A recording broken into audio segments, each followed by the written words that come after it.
বলতেছে এখন বিজাতিরা তারাও এগুলো কমায় দিছে, কারণ মুসলমানদের হাতে হাতে এগুলো চলে আসছে, মুসলমানদের এগুলো কালচার চলে আসছে, এই কারণে তারাও এগুলো কমায় দিচ্ছে। আপনি দেখেন যদি একমাত্র দিনই শিক্ষা থাকতো তাহলে আজকে এরকম হইতো না।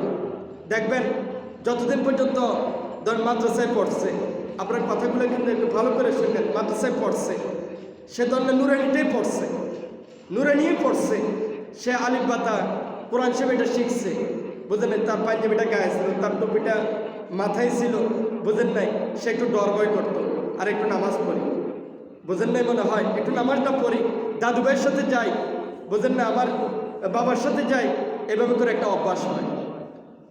যদি আমাদের সন্তানগুলোকে শুধু বারবার স্কুলে দেওয়া হয়, দেখেন এই পরিবেশটা হয় না, এই কালচারটা হয় না।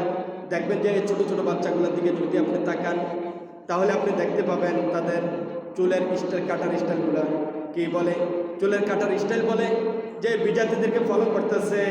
তারা যদি কাউকে এই ছোটো ছোটো বাচ্চাদেরকে জিজ্ঞেস করা হয়, তারা এরকমভাবে খেলোয়াড়দের নাম বলে যে আমি নেইমারের মতন কাটি, আমি এরকমভাবে রোনালদো, মেসি, এই সমস্তগুলোর নামগুলা আমরা আজকে অনেক বছর ধরে শুনতেছি বাচ্চাদের মুখ থেকে, সেগুলা শুনে বোঝে, সে এমনকি হাসিও দেয়, মনে করতেছে হুজুর আমাকে এই চুলের কথা কেন জিজ্ঞেস করে, কেন ছোটো মাসুম বাচ্চাটাও হাসে। মানে এই দেখেন আমার বুকটা তখন কাঁপ দিয়ে ওঠে।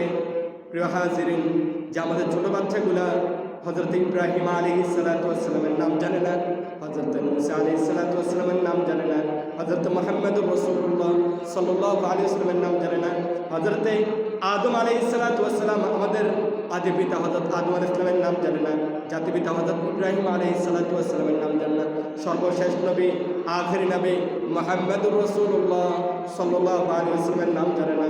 অথচ তারা খ্রিস্টানদেরও যারাকে এরকমভাবে সারা বিশ্ব চিনে, যে সারা বিশ্ব চিনে খ্রিস্টান হিসাবে, ওই তাদের নামগুলো আমাদের ছোটো ছোটো বাচ্চার মুখে এগুলো উচ্চারিত হয়, নেইমার, এই সমস্তগুলোর নামগুলো বলে বলে তাদের মতন আমি চুল কাটছি নাম বলে আমাদের ছোটো ছোটো বাচ্চাগুলা এভাবে করে। দেখেন এই যে আজকে আমি আমাদের মাদ্রাসায় বিভিন্ন মাদ্রাসাগুলোতে খবর নিলাম যে হুজুর কয়জন ভর্তি হয়েছে।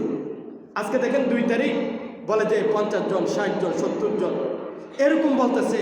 তাহলে দেখেন আমাদের সমাজের জন্য কত বড় একটা দিকগার যে মাদ্রাসার মধ্যে ভর্তি।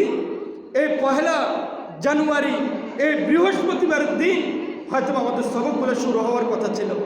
একটা কথা বুঝছেন, বইটা হাতে দিবে, সবক শুরু হবে, এই প্রথম সবক, বুঝেন নাই, এটা হয়তো প্রায় মাদ্রাসাগুলোতে একটা প্ল্যান ছিল, কিন্তু ভর্তির এই অবস্থা দেখে 50 জন, 60 জন, মানে অত 400-500 জন মাদ্রাসার যে ছাত্রগুলা তাদের কথাও বলতেছি, মাত্র 50 জন, 60 জন। আফসোসের বিষয়, প্রত্যেকটা এলাকার জন্য আফসোসের বিষয়। কিভাবে পারলো এগুলা, যেরকমভাবে হয়তোবা আমাদের সন্তানগুলোকে নিয়ে যেতেছে।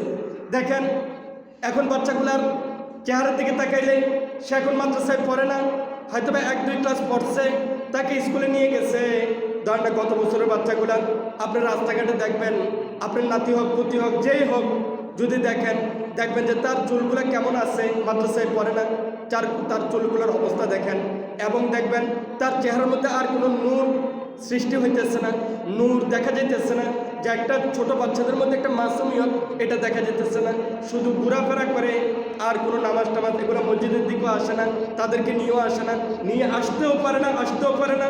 এরকমভাবে তাদের প্যান্ট শার্টগুলো যখন গায়ে থাকে, এরকমভাবে দেখা যাচ্ছে যে একটা মাদ্রাসায় পড়ুয়া, যে রাসূল সাল্লাল্লাহু আলাইহি ওয়াসাল্লামের মাদ্রাসা, এই মাদ্রাসা হলো রাসূল সাল্লাল্লাহু আলাইহি ওয়াসাল্লামের, এটার একটা রসুলের একটা ছাপ থাকবে। পাঞ্জাবি দেখলে রসুলের কথা মনে পড়ে, টুপিটা দেখলে রসুলের কথা মনে পড়ে। এরকমভাবে পায়জামার টাকুর উপরে যদি যে বাচ্চাদের পোশাক দেখা হয়, তাহলে বোঝা যায় যে এটা রসুলের কথা বারবার মনে পড়তেছে। প্রিয় হাজিরিন, রসুলের একটা ছাপ একটা ওই সন্তানগুলোর মধ্যে থাকে। আফসোসের বিষয়, যখন আমাদের সন্তানগুলো